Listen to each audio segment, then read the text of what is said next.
Alors que les marchés ont fortement progressé au premier trimestre, nous avons réduit le risque des portefeuilles.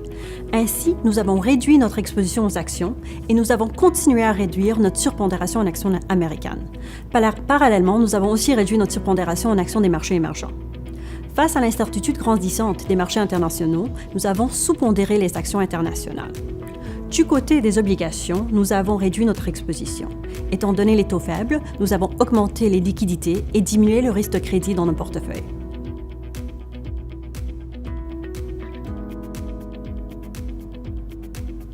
Si nous examinons nos perspectives sur l'économie mondiale, nous prévoyons un certain ralentissement de la croissance mondiale et une augmentation de la volatilité. Dans de tels environnements, le dollar américain a tendance à se renforcer. Donc nous avons une surpondération au dollar américain qui pourrait augmenter au cours de l'année.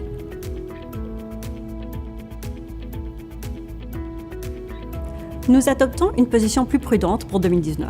Afin de réduire le risque des portefeuilles, nous avons déjà réduit notre exposition aux actions.